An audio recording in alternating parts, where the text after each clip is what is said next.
I'll do that again. I'll yell again. I'll keep yelling until you listen. Good afternoon. My name is Paul Cabot, and I'm the Community Development Officer at the Federal Reserve Bank of Cleveland. And before I get into my official duties, I want to take the opportunity to thank Theresa and Aaron and all of their staff for such a wonderful event. Yes, let's give them a hand. You know, the Federal Reserve is a convener. The Federal Reserve Community Development Departments are a convener, and we do put on meetings and conferences and listening sessions and a wide variety of those things, but Philadelphia does a great job and sets the standard for all of us. Thank you. Thank you. I am pleased and honored to introduce Leigh Gallagher, our keynote speaker for our closing plenary session. Ms. Gallagher is an assistant managing editor for Fortune magazine, where she edits feature stories on a variety of topics, ranging from Wall Street to technology. Leigh oversees Fortune editorial franchises, including 100 Best Companies to Work For and 40 Under 40. Ms. Gallagher is also co-chair for the Fortune's Most Powerful Women Summit and speaks frequently at Fortune and other business and economic conferences. She's a regular commentator on MSNBC's Morning Joe, CNBC's Squawk Box, and CNN's Piers Morgan Tonight. Before joining Fortune in 2007, Ms. Gallagher was a senior editor at Smart Money magazine and a writer for Forbes. As a member of the media, appropriately enough, she's from Media, Pennsylvania. And she told me this morning that her brother works for ESPN, so it must run in the family. She is a graduate of Cornell University, but we're excited to have Leigh here today because of her book, The End of the Suburbs, Where the American Dream is Moving, which was published last year in August. Her book has been described as first-rate social history, prophetic, and an entertaining journey through the demise of urban sprawl. Further, it has become required reading at Ivy League graduate-level urban planning courses. Please join me in welcoming Leigh.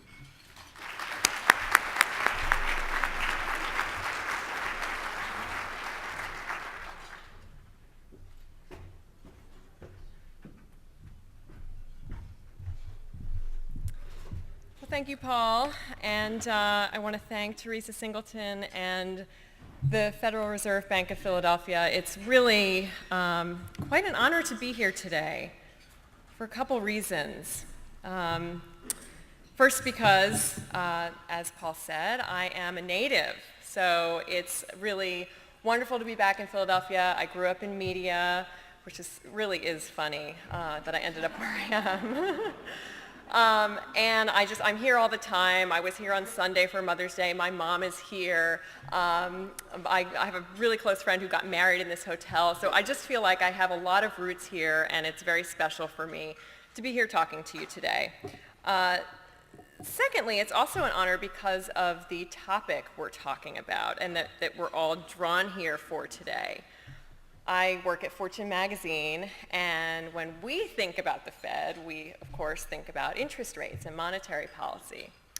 Not that there's anything wrong with that, but it's really a treat to be here to talk about the future of America's communities, which is just such an interesting conversation, especially right now.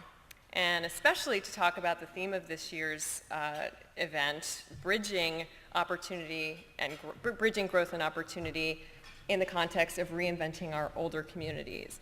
I've covered this topic a lot over the past year or two, and I think that the single biggest thing that's missing from the overall conversation of what's happening in our cities and our communities is making sure that this growth, this tremendous growth we're seeing, is inclusive. And the conference that you've spent the past 3 days at is really fantastic, and I think one of the best examples of programming that really hits that note. So it's really a testament to you all. So really impressive. Let's see. So I think what's happened in Philadelphia over the past, let's say, decade is really incredible and transformational, and just watching it as someone who grew up here, the transformation that the city has gone through is nothing short of spectacular. And by that I'm talking about the population growth for the first time in 60 years, the incredible resurgence of neighborhoods like East Passyunk and Fishtown and Northern Liberties, places that when I was growing up we just wouldn't have gone to. The incredible numbers of millennials that are coming here to live here, the numbers of young families with young children who are staying here and raising their kids here, or in some cases, people I've talked to who are leaving for the suburbs and coming back with their very young children. It's amazing. It's really incredible. And what's happening here in Philadelphia is really emblematic for this overall trend that is really sweeping our country, and that is that our cities are back, and they're back in a big way.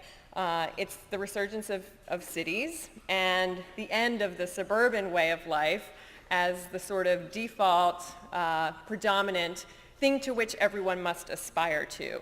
So that's sort of the change, and that's a really, really big change with a lot of ramifications for everyone, wherever you live. I thought it was so big that I decided to write a book about it.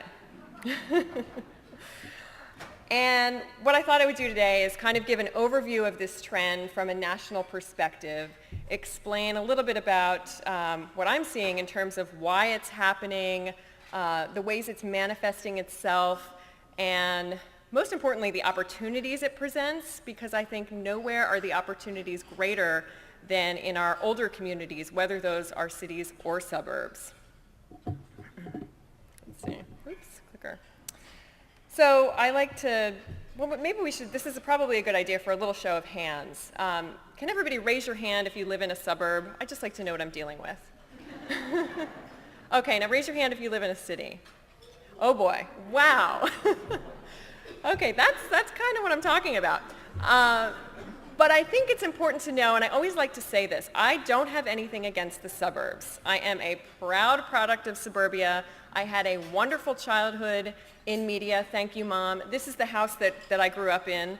I had almost a Norman Rockwellian childhood. I had a boss who came to visit me at home once, and ever since then he said, anytime I went home for the weekend on Monday, he'd say, how's everything in Grover's Corners? So it really is like that. We'll talk a little bit about media in a little bit. But, so I don't come at this from a personal bias. I live in the West Village of Manhattan, which by many people's definitions, that is sort of the end-all, be-all. But I don't think that's the answer for everybody either. There's a lot of, it's a pain to get around. I pay through the nose. I mean, I don't think that's the answer. So I don't come at this from any personal belief.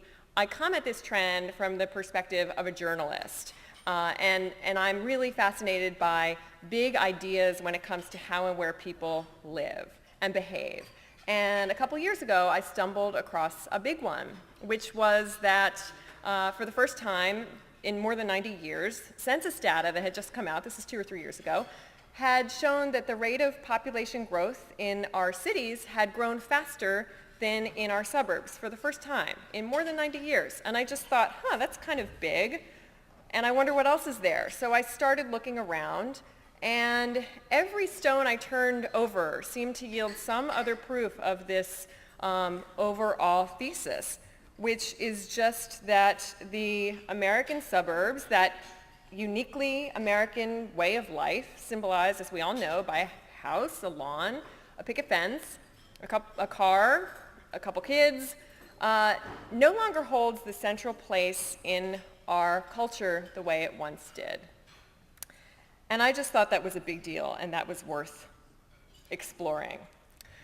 So during my two and a half years studying the suburbs, the time I like to refer as my time as a suburbologist, I had the chance to talk to a lot of different people about their experience in the suburbs today. And I thought I would share a little bit about what some of them told me. I slowly realized it was not the life I wanted to lead. That was from a mother of 4 outside of Boston. We're only here until the kids are done with school. That was actually someone outside of Philadelphia who then moved into the city. But I heard that one dozens of times. I heard many, many people say that. This was my favorite. Congrats on the book. I live in a sterile, superficial suburb after having lived in Chelsea for 12 years, and I'm dying slowly, one day at a time. Talk soon, Rob. So how did we get here? answering that question is what led me to write the book. And, what I found is that, yes, it's sort of the end of the suburbs, but one of the biggest things happening is this revolution that's afoot that is trying to sort of urbanize our suburbs and make them more satisfying places to live, and almost to create a sort of third way, so that it's, instead of city or suburb, it's city and suburb and in between. So there's just all these incredible changes going on, and just, the kind of end result, or I guess suffice it to say, is that the American dream in the future might look a little more like this. This is the Philadelphia version. Or this. I just had to throw in a little more Philadelphia. Anyway, to understand all these changes, it really helps to understand how our suburbs evolved over the years. And they were a really great idea when they were born. This is Levittown, which is the sort of very first post-war mass-produced suburb, which really ushered in our modern suburban era. But the problem with the suburbs is that they started out as one thing, and over time, they morphed into something else. This is, suburban sprawl.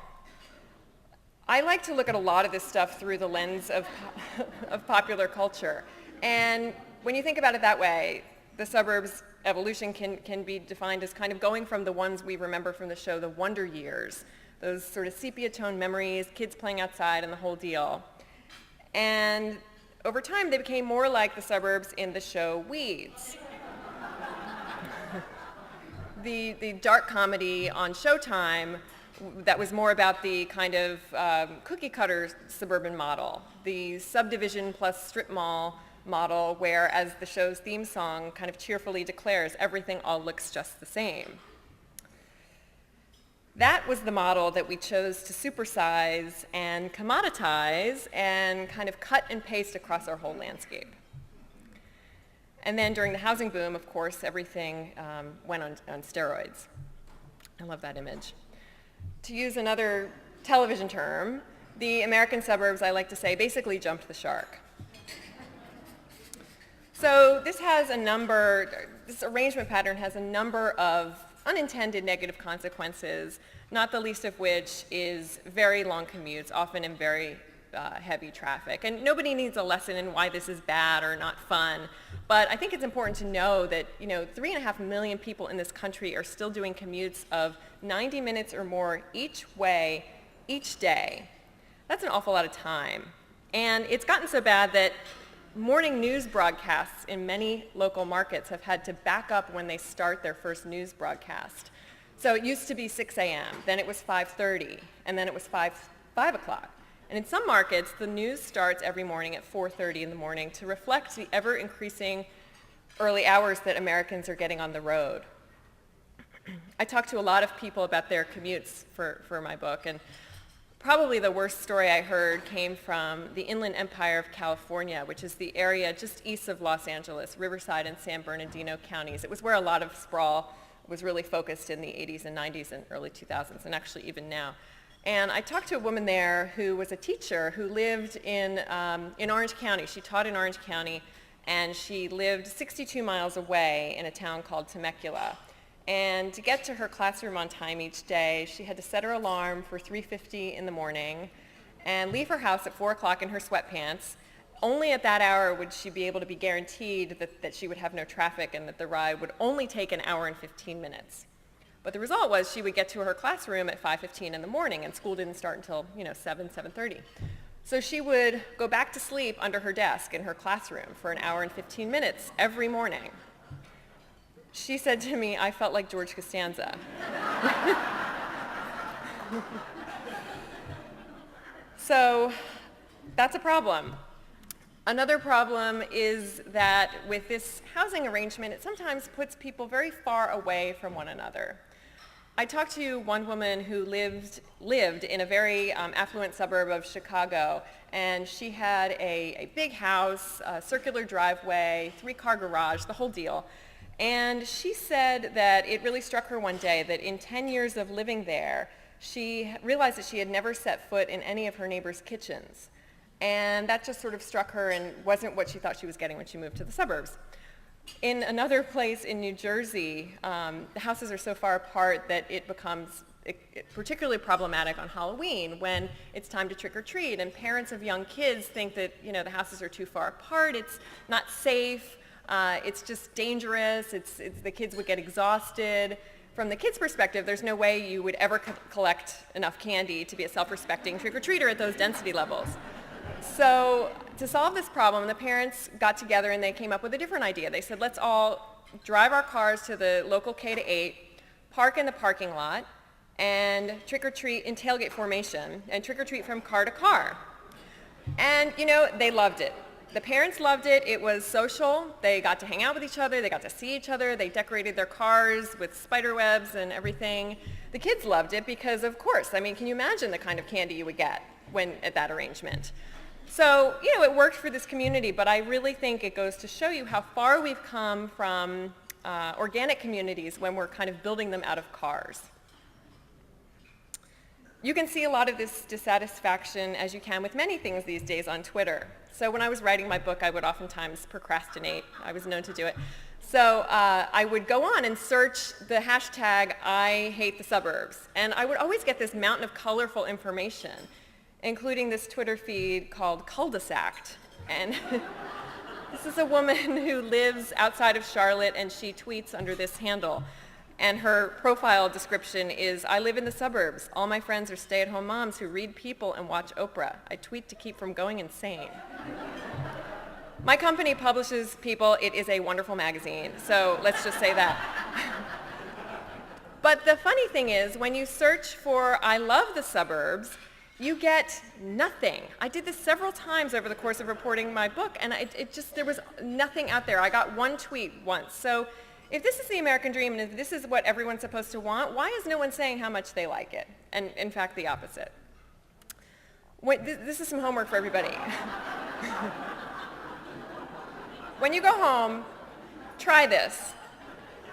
When you Google suburbia this is what Google presents for you. Suburbia is hell. Suburbia is dead. Suburbia is boring. Suburbia is where the developer bulldozes. This is not me. When people say, oh, you just hate the suburbs, this is not me. This is Google's Autobots trying to helpfully suggest what you might be looking for based on what millions of other people have already entered in. So there you have it. But I don't want to be so negative. There's some really good news out there. And that is that the building and the development and the planning community has recognized some of these holes and some of these flaws with the suburban way of life, and they're trying to fix them. They're trying to build places that are more satisfying places to live, and they're doing that in a number of different ways all across the country.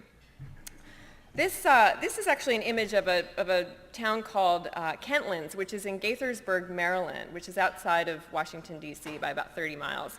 And Kentlands is a really interesting neighborhood. It was very specifically planned to feel more urban, even within the suburbs. It's a new urbanist suburb. And so it's got a mixture of townhouses and regular houses. It has gathering places and stores and lots of places to hang out. Somebody described it as if Georgetown in Washington, D.C. was cut and pasted and kind of dropped into the middle of suburbia. And that's what it looks like. Maybe not exactly like that. That's Georgetown. I love Georgetown. But that's what Kentlands is. And for a long time, Kentlands was this unique, special community, but there weren't that many other places like it. It's not really overstating things to say that in this country, when it comes to where you wanted to live, you kind of had two choices. You could live in a cul-de-sac, or you could live in a big city, and there was very little in between. And so that's what's starting to change. This is a new community called School Street that's outside of Chicago in Libertyville, Illinois. And the developer, a guy named John McClendon, used to build sprawl, and a couple years ago thought people might want something else instead. And he developed this little parcel. It's 26 single-family homes, and they're all wedged really close together. There's no windows on the sides of the houses because that's how close they are. It's sort of replicating the way homes are laid out in Chicago. And this went up in 2009, and what you can't see is that it's actually hanging off of a very lively main street, so the people that live here they can walk to this main street that's got lots of restaurants and everything. And it sold out within 18 months. The local press called it an aberration, and he's now doing a similar model for nearby Skokie, Illinois. This is one of the most interesting and innovative examples of urbanizing the suburbs that I've seen. This is in Dublin, Ohio, which is outside of Columbus. And this is an area called the Bridge Park District. And it's just this massive redevelopment project that is almost entirely urban. It's a dense, walkable district that's going to have thousands of new residential units. And that bridge there is a walking bridge. It's there so that people can walk. And I think what I think is really interesting about this, on the website, the developers are really going to great lengths to explain to the residents of Dublin why this is going up in their community, why this is happening. And what they say is that we are planning for the future. We are building different kinds of housing stock for our changing population. And that's true. The notion that every single household is a mother, father, son, and daughter is really out the window, and very forward-looking developers are starting to realize that. And it's also a great example of what I think the suburbs are learning from what our cities do best, which is public transit, walkability, a little density, and a sense of place. That's what's been missing from so many of our suburbs. This is also Ohio. Ohio is doing a lot of things right, I gotta say. This is a place called Rocky River, and I just love this development. I drove by it one day. I said, what's that? It's so urban. It almost looks like Hoboken in New Jersey, or it could be in New York. But it's very urban-looking condos in a suburb of Cleveland, and they sold out pretty quickly. There's a company here, based here, called Arcadia Land Company, and one of its founders is a former executive from Toll Brothers. And a lot of people that get into this kind of building do it for the sort of social mission behind it. A lot of people that are into this kind of development think that, this is better for everyone. This will make people's lives better. It'll be more sustainable. Well, Joe Duckworth, the head of Arcadia, is doing it for a different reason entirely, for the business opportunity. He said to me when I was writing my book, he said, look, if you want a cul-de-sac, a suburban subdivision, there's 1 million of those. If you want one of these, something that has walkable, these houses look a little big, but this is the same kind of building. They build traditional neighborhoods at Arcadia. If you want one of these, they don't exist. So he's purely looking at it from a business perspective. A lot of these interesting neighborhoods are springing up on the ashes of dead or dying shopping malls, which is really interesting. This is a place called Belmar, which is on the site of what used to be a giant mall with a JCPenney, Montgomery Ward, sea of parking, the whole deal. And now it's 1,100 condos, apartments, lofts, office spaces, pedestrian plazas, restaurants, cafes, and everything. This is what a dead mall looks like. There's a website that tracks them called deadmalls.com. We all know what that looks like. This is an anachronism now. This is not happening anymore. These things aren't being built anymore. And so there's this whole issue of what to do with them. Well, some people think to turn them into communities like that. Some of this kind of building is happening even in places like Atlanta, which is really kind of known for being, maybe the poster child of sprawling development. But here, this is a little neighborhood called Glenwood Park that is 2 miles from downtown Atlanta. And what I think is interesting in this example is that there was a guy who moved from a conventional suburb to this neighborhood, and he said that within 6 months of living here, he had lost 10 pounds without changing his diet, without changing his exercise pattern, solely because he had gotten out of his car and he was walking to do more of his daily, to meet more of his daily needs. So there's a huge health angle to this all as well. You can really see the void that these developers and builders are trying to fill when you look at the words and phrases that they use to market their new developments. They talk about things like, look at our exciting Main Street environment, or our carefully designed streetscape. One of them asks, have you met your neighbors? That's what this one says. That's the provocative question. Or they say you can leave your car keys at home. These are the selling points of these communities, and it's exactly the same way that 5 or 10 years ago they would have been touting the 3-story foyer. It's a complete reversal, and I think it's really important. This is Bradley Cooper in Silver Linings Playbook, because every presentation benefits from a picture of Bradley Cooper. Who's with me?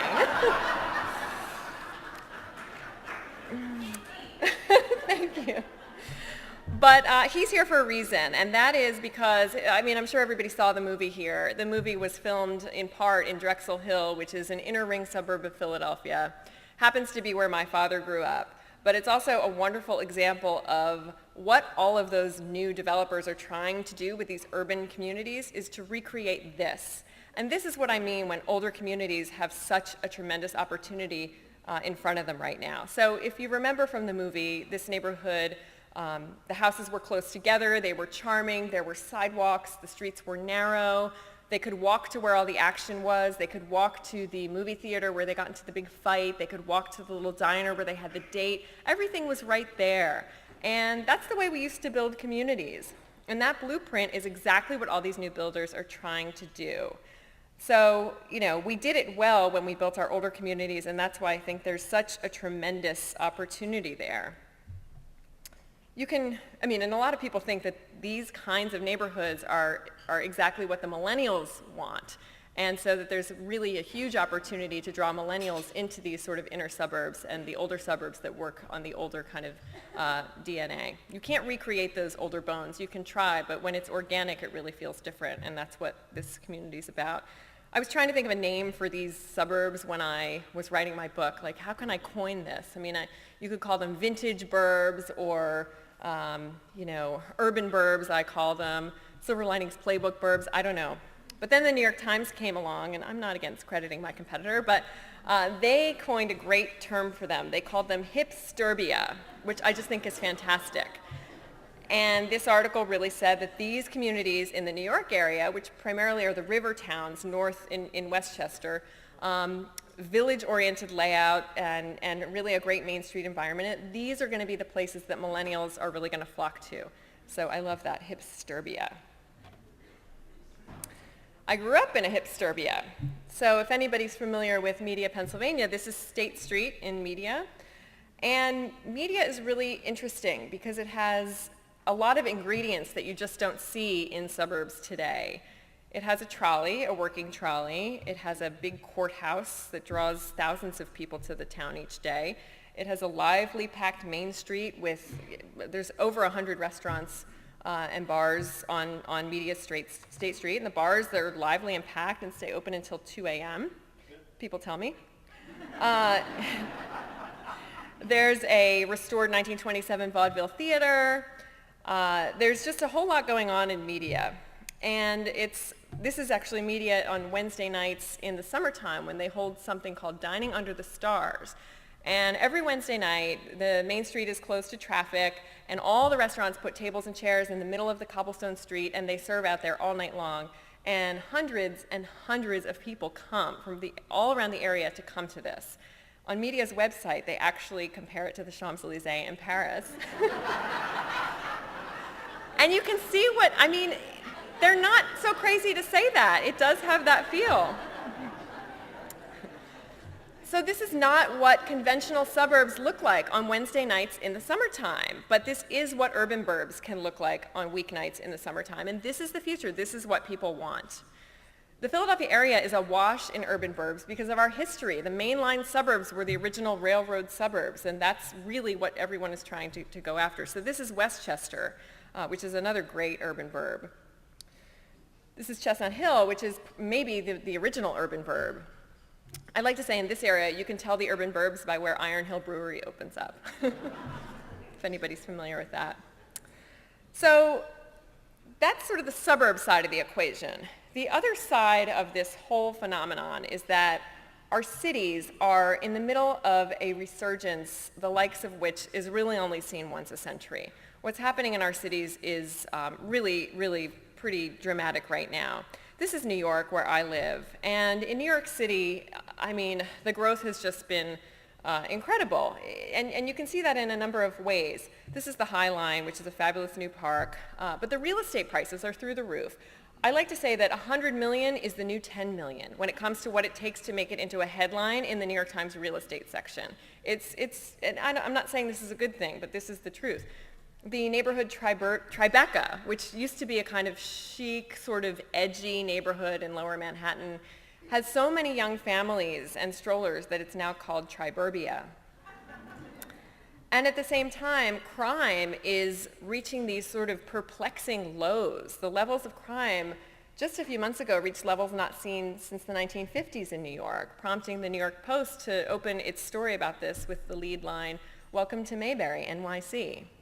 That's really kind of what's happening. It's kind of a reversal.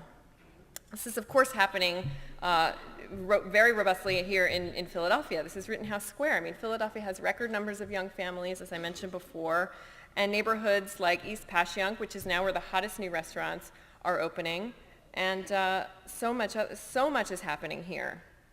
This is Washington, D.C. This is a new development called City Center. And during the course of my research for my book, I started counting the number of subdivisions that were named Rio Vista.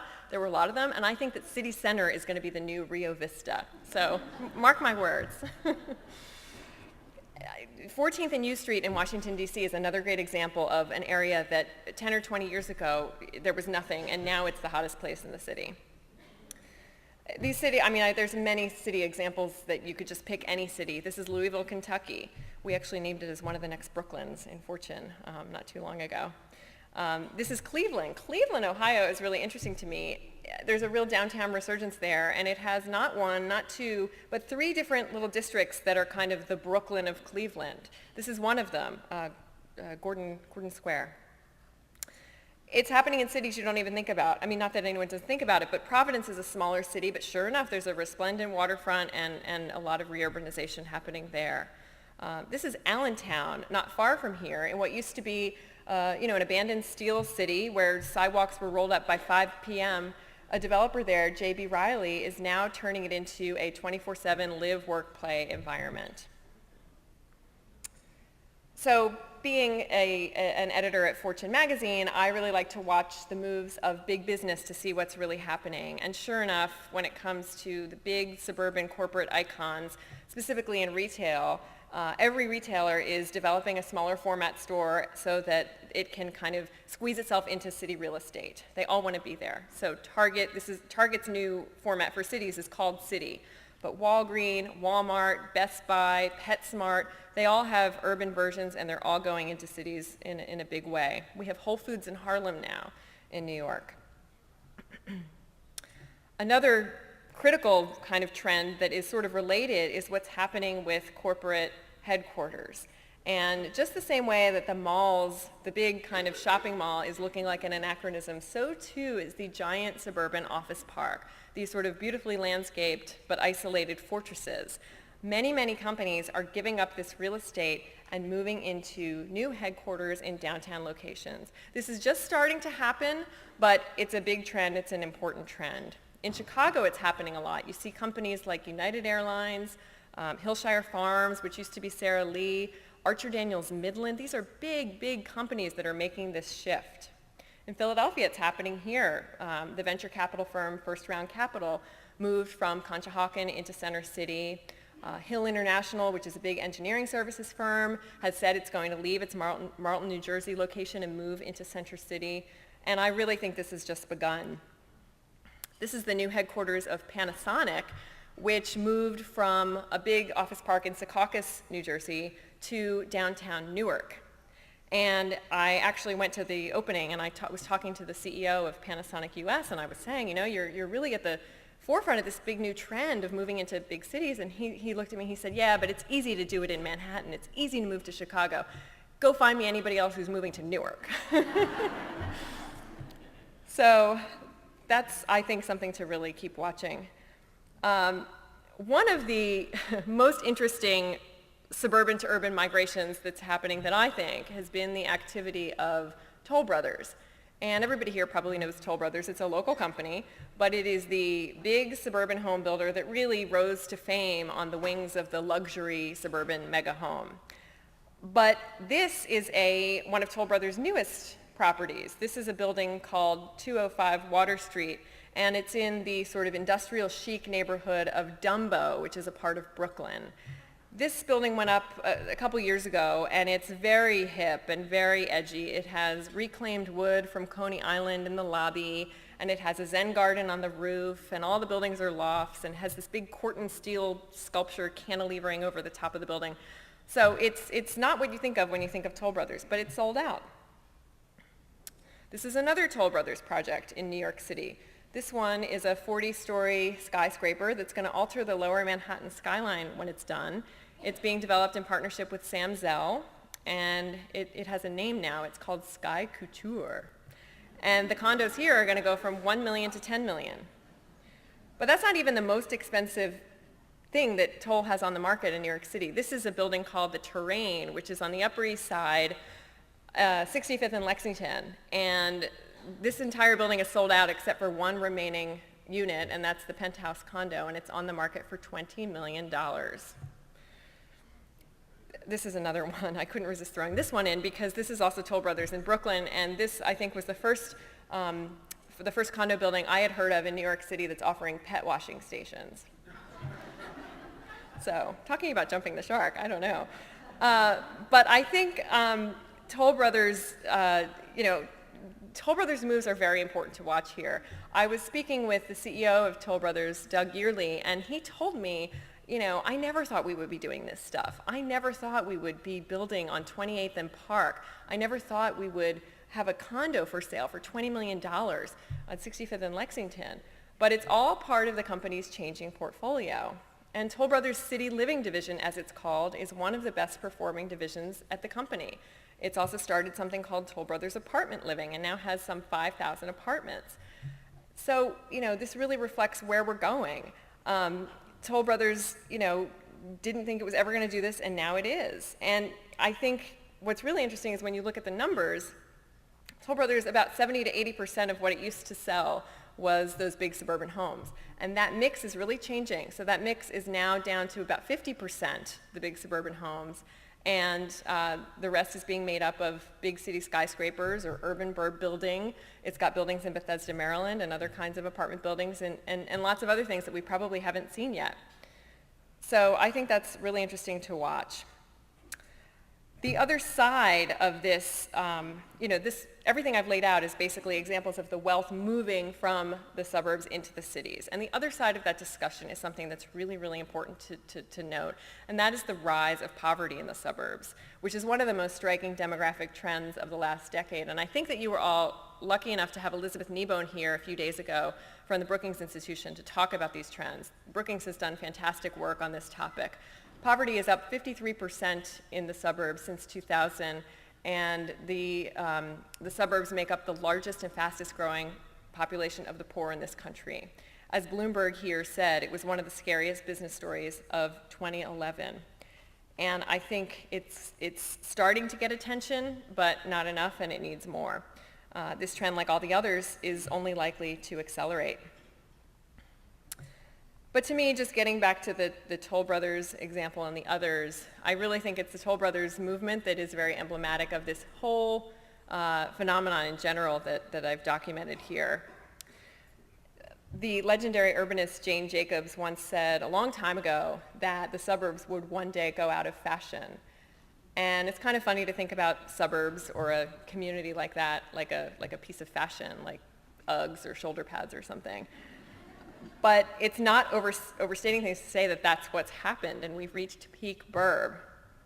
I realize that's kind of controversial, but it's important to remember that it's only the end of the suburbs as we know them, and it's the beginning of something different, which is actually just a whole range of more options. So you can still have a big house in the suburbs if you really want one. That market's never going to go away. It's just going to be smaller. I still wear my Uggs. Shoulder pads, not so much. But you can also choose from all these other things. You can have an old school hipsterbia burb. You can have a brand new shiny urbanized burb. You can have a house in a family friendly city, and probably a whole bunch of other things that haven't even happened yet. So, instead of having this binary one size fits all, if you want a house in the suburbs, it has to be one way, it's all these different ways and all these things in between. And to me, it's this multiple choice, choose your own adventure kind of housing market that's been missing from our landscape for so long. So, again, I like to say it's not so much the end of something, it's not so much the end of the suburbs, it's the beginning of something new and exciting, which is, more options for everybody. But it's only new and exciting if it includes everybody, and that's the missing link, and that's why I think it's so great that you all have been discussing making sure that this growth is inclusive and not simply a transfer of wealth from the suburbs to the cities, because that wouldn't be good for anybody. But I'll close by saying that on balance, I really think these trends are positive, very positive. I think that they are among the biggest trends to hit our landscape in decades, and they signify something really big, and that is a new American dream. More specifically, it's multiple American dreams for multiple American dreamers, and that's the really important thing. And if they're done right, if the suburbs are reinvented the right way, and if our cities are revitalized the right way, it really can mean better, healthier, happier, and stronger communities for everybody. So with that, and with Rocky here, Rocky and I are ready to conclude my remarks. And I want to thank you for listening and just say that I'm really excited to hear what all of you have to say because you are the experts in this. So I'd be delighted to take your questions and hear your comments and hear anything else you have to say. But I do want to thank you very much for having me here today, and thank you for your time. Thanks.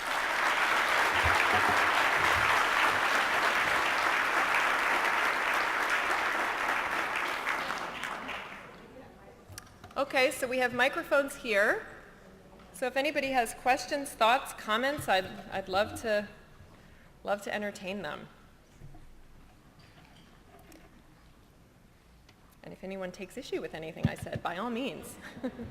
Sure. Hello. Hi. I'm Paul Jargowski from Rutgers Camden, and I've seen some of these new urban suburbs that have the urban look and feel, but they still seem to use exclusionary zoning to keep out any low-income people. And I wonder if you see any, when you talked about at the end, let's do this the right way. I think we also have to make sure that included in these attempts to change the way the suburbs look and feel, that we also break down the exclusionary zoning and allow people to have more opportunities outside of the central city. Otherwise, all we're doing is taking boring, sterile rich suburbs and making more interesting rich suburbs and leaving out working class and poor people. I think that's absolutely true, and I think that's absolutely something to be on the lookout and on the kind of alarm for. So have you seen any examples of that in terms of these new suburban areas that actually built in some affordable housing so that the waiters and the busboys and the people who are working in those urban areas can actually live there and not have to drive 3 hours? I wish I've seen more than I have. Not so much with the newer developments, but with a lot of the new urbanist communities, the bigger ones have Stapleton in Colorado is a really interesting community that has a mixture of lots of different kinds of housing stock and price points, but that's really important. I think one of the biggest challenges for all these developers is simply getting past zoning regulations in general. So to do mixed use, to build these kinds of houses in these communities, it's not easy, and so I think that's the hurdle A, and I think people are focused on that hurdle before thinking about some of the other issues, and I think it's really important to start focusing on that, because not only will those suburbs look that way, I mean, that's also a risk of our cities. I mean, New York City, there isn't an artist community in Manhattan anymore, let alone a working class, and so that's a huge, huge part of the conversation that I think needs to be addressed more.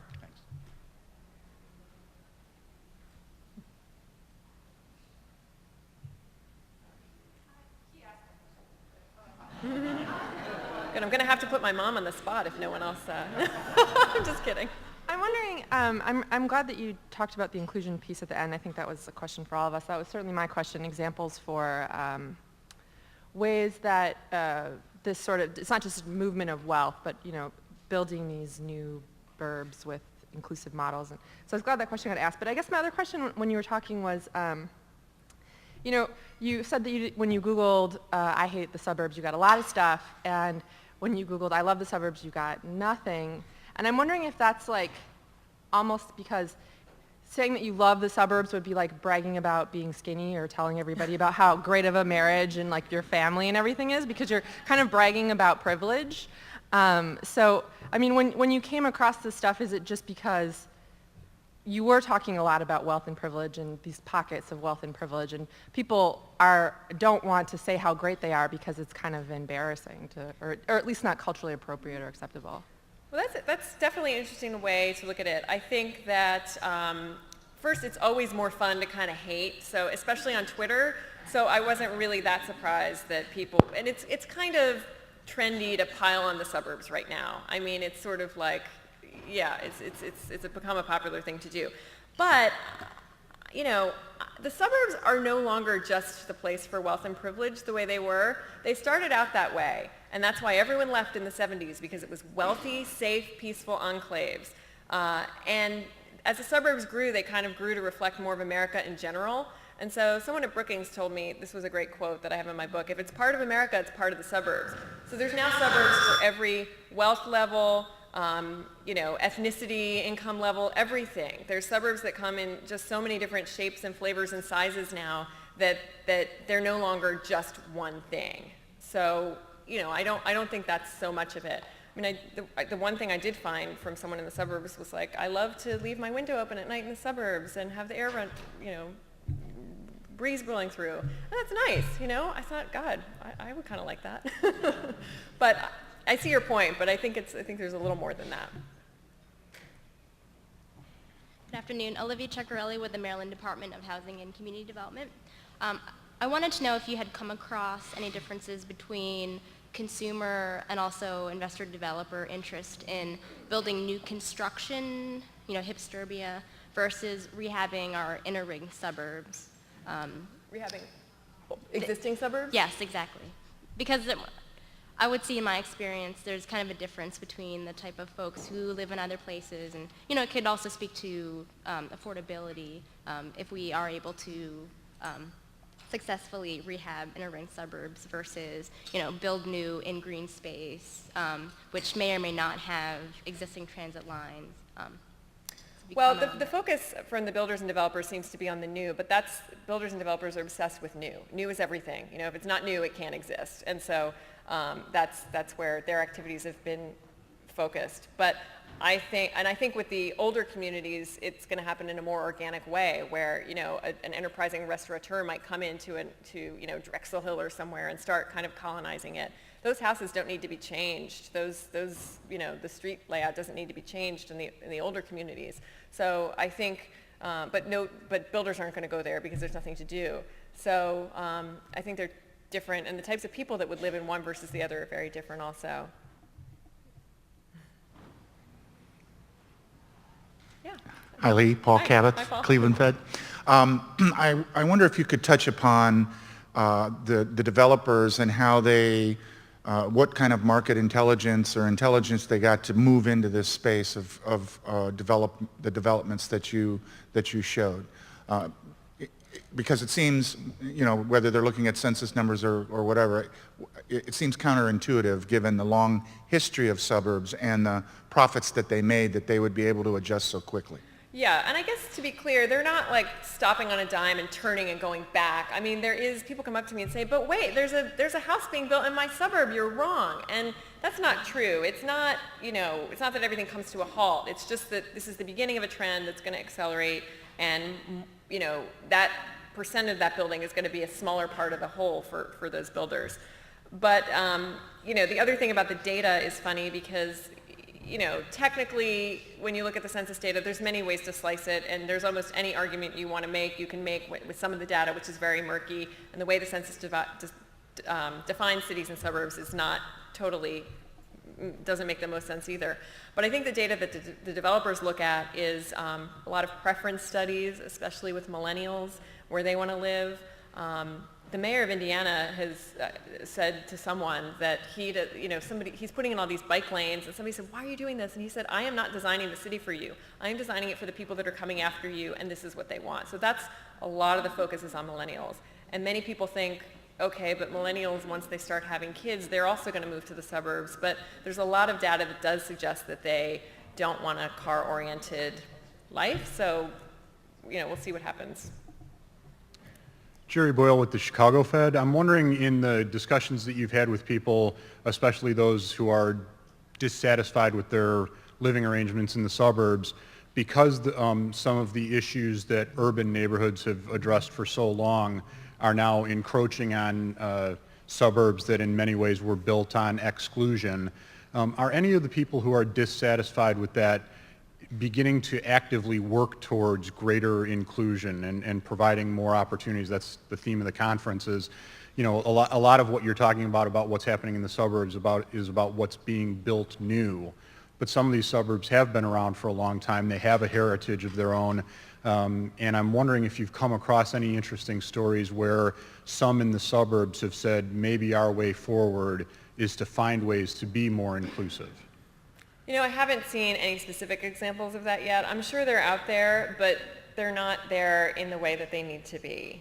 I mean, by definition, when you have a mixed-use community and you have smaller apartments and you open up price points for different kinds of households, and that's a lot of what's happening in Dublin, Ohio, and places like that. I mean, simply having apartments in the suburbs, that's novel. And that's, if you look at multifamily construction, the numbers are through the roof. That's where our housing market is coming back, and I think that's a big reason why. But whether it's to be deliberately inclusive, I think we could do better there. Thank you. Yeah. Hi, Leigh. I love you on MSNBC. Thank you. I wanted to know if you had any examples of this new urban-suburban concept gone wrong. I think there's an example of that near me, and I just wondered where else might that be happening.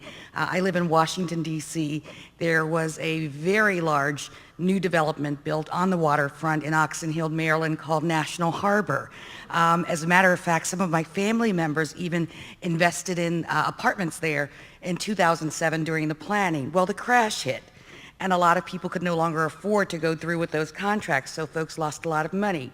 Fast forward, it's a beautiful community of apartments, townhouses, restaurants, shops, very walkable, quite a destination on the waterfront, ferries back and forth to Northern Virginia and Georgetown Harbor.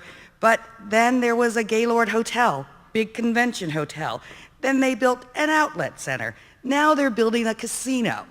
Things that these people never envisioned and never bought in for, and I just think it's a experiment gone amok, but I wondered if you knew of any others similar to that. Yeah, a couple. I mean, you know, during the housing boom and bust, a lot of communities just completely went belly up of all kinds, whether they were zombie subdivisions or more urban building. I mean, the urban building is harder to do in the suburbs, it's more expensive to do in the suburbs, and it entails a lot more risk on the part of the builder and developer. And it's also so new. And so there have been some that haven't worked. But I think, you know, it's important to just keep trying. I mean, you know, we've seen stuff not work that's also conventional suburbs as well. So. Hi, my name's Karen Leon-Denis, and I'm with the Federal Reserve Bank of Atlanta. And I'm kind of curious, you spent a good amount of time talking about how the suburbs started to get it wrong, and they kind of fell out of vogue. But I'd also like to hear a little bit more about your thoughts about what the cities are starting to do right, and probably more a little bit about what keeps them in vogue, so that they're not the shoulder pads of the 2050s. And so just kind of curious about what you've learned from this process that we might take as community developers to kind of keep some of the momentum going. Well, a lot of it has to do with government policy. You know, you know, you talk about single-use zoning and people's eyes glaze over, but everybody here probably knows what that is. I mean, that was when the model really went from the railroad suburb model to the sprawl model, and that's where the suburbs kind of went wrong. And at the same time, where cities went right had to do more with what was happening in our economy, which was that we were moving from a manufacturing-based economy to a service-based economy. And what that meant was that cities that used to be kind of noxious places to live because of all these factories that were there, and I don't mean just in the 1800s, I mean, you know, more recently, started leaving. So then cities suddenly weren't unhealthy places to live. And that took some time, but a lot of that was sort of organic. And then you couple that with sort of the demographic trends, and it all sort of made sense. I don't even know of a city who's tried to re-urbanize or revitalize and it's not working. I think so much of the trends are working in cities' favors right now that, you know, it's that plus what the cities have done themselves.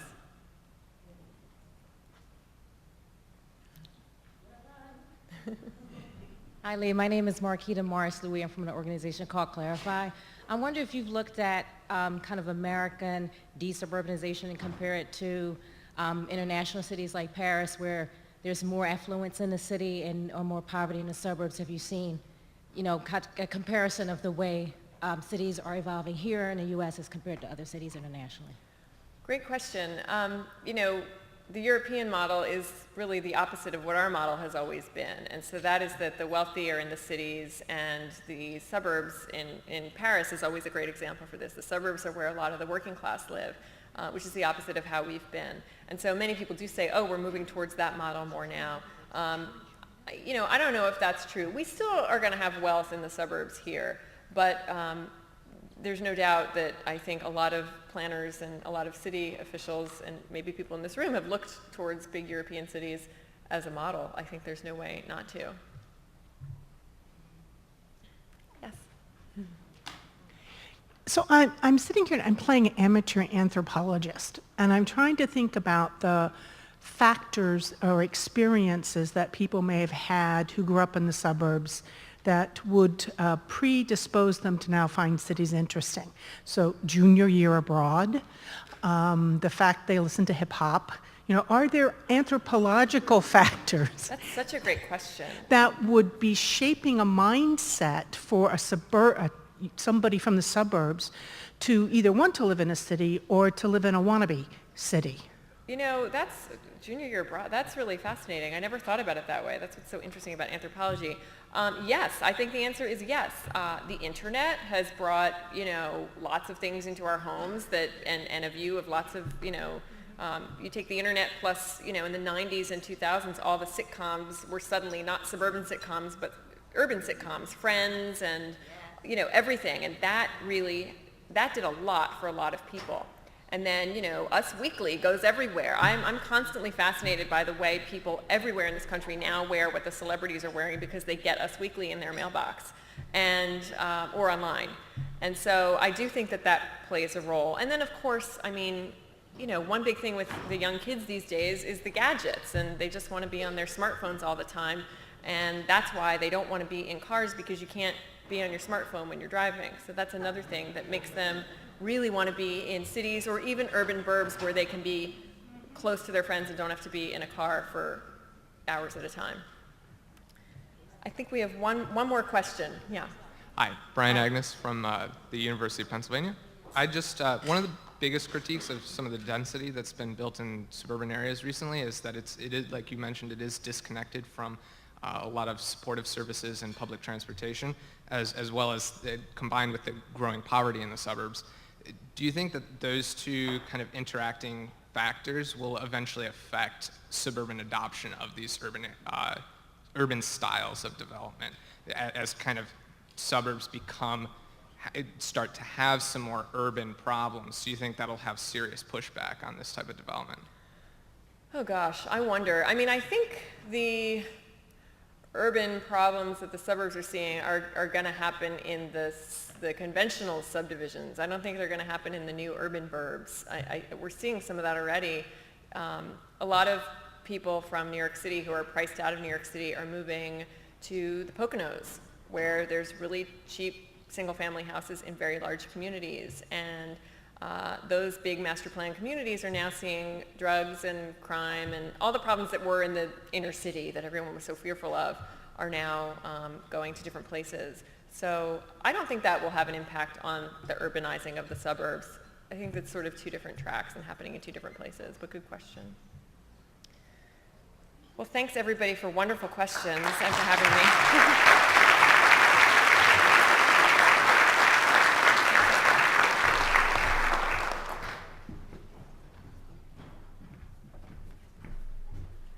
Okay, now the bar has been risen. Any PowerPoint presentation that has Fonzie, Bradley Cooper, and George Costanza, who is my personal hero, I've got to match that. It's my, I don't know. I feel like we're coming to an end, so I have mixed emotions. But it has been my pleasure to host you all here and to get to this point where we're closing out the conference. We've had some wonderful conversations, and I sincerely appreciate the thoughts that Leigh has left us with. She's been gracious enough to offer to do a book signing out in the lobby, and I hope you'll stop by and have a chance to chat with her and purchase her book, The End of the Suburbs. Excuse me. For those of you who were here this morning, I think we had a very rousing panel with three very lively thought leaders, and they talked about the social compact that we have with our communities, the social compact that we have with the residents of our communities, and it made me think about, in closing the conference, the social compact that we have with you. We ask a lot out of you to come to the conference. We, unfortunately, we have to ask you to register and pay money. I wish we didn't have to, but we do. For the many of you who came from out of the city and out of state, you had to travel here, so you had to give up some time and energy to do that. You've missed some work. As you've been here, we've asked you to give us your attention, and we've asked you to give us a lot of energy, and you guys have just really contributed a huge amount of energy to this conference. I've been following the Twitter activity. I feel so proud of myself, and I think on day 2, we trended in the city of Philadelphia. The Reinvent 2014 tag trended because of the great contribution of thought that you all put into it. You also contributed to very robust Q&A throughout the conference, and so for that we're very grateful. So you've given a lot in this contractual relationship, and so our responsibility, and this is the charge that I gave to our team when we started out planning the conference, is that we had to fulfill our end. We needed to introduce you to resources that includes information and people that will do 3 things: advance your thinking, challenge you a little, and impact your work. And those are the 3 standards that I'm holding myself to, I'm holding our team to, and you'll let us know if we've been successful and if we've made good on that end. And we hope that you'll tell us, not just through the evaluations, which you see how I put a little plug in there for the evaluations.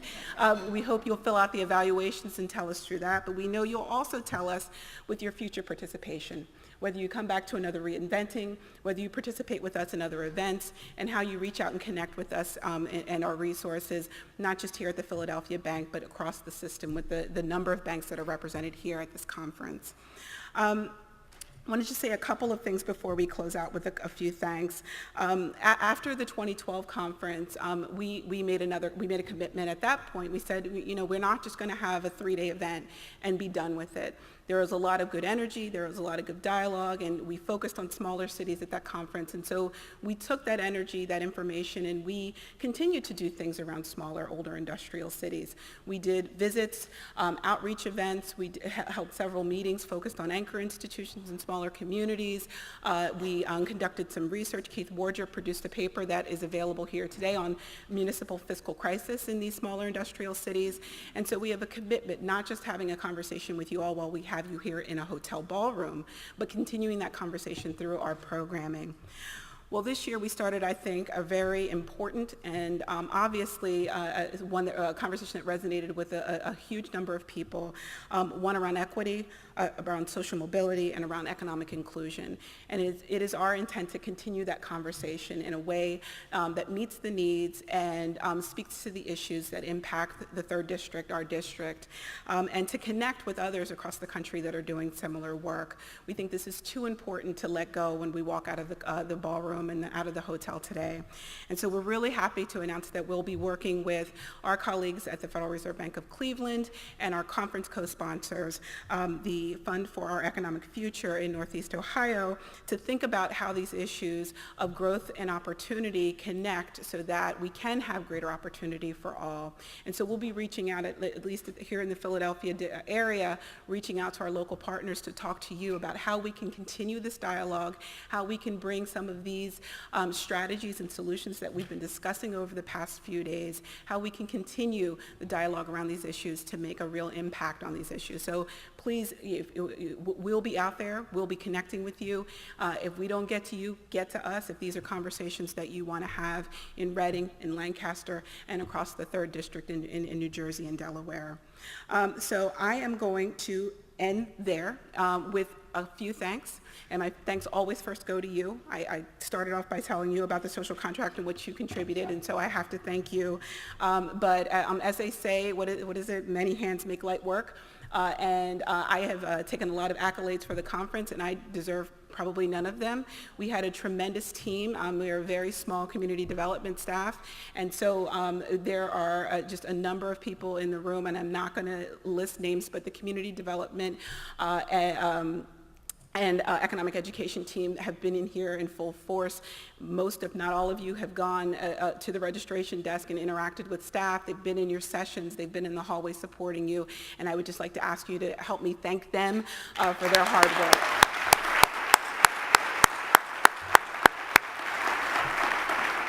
I also want to thank our bank senior leadership. I'm going to say this is not the easiest topic for the Federal Reserve Bank to approach, and so our bank senior leadership entrusted us to do this in a way that was insightful, and it was driven by some research and analysis, and so we took some chances. I hope they paid off, but they had confidence in us to pull it off. The Federal Reserve Bank of Philadelphia has an incredible staff throughout, not just in community development, and our public affairs team has been critical to our success. We've worked closely with the Cleveland Fed's team on public relations and marketing, and we appreciate that. We've had ambassadors from across the bank. People who work in the budget office wanted to come to this conference because they wanted to be around you guys, because they hear us come back with these wonderful stories of the work that you do, and so they wanted to be here, so they gave up 3 days of their lives to come here and escort you to sessions, and so we're really grateful for that. I also want to thank Rachel Kukler and the other logistics teams from the bank who have been on site and done a tremendous job, and every team needs a coach. We started off with a sports metaphor, so I have to end with one, and our coach on this project has been Aaron Mirswa, and Aaron has just been tremendous in getting everything, and I mean everything, from the conference, from the agenda through to just now this moment, and in between, she had a baby. So I have to ask you to thank Aaron for all of her work.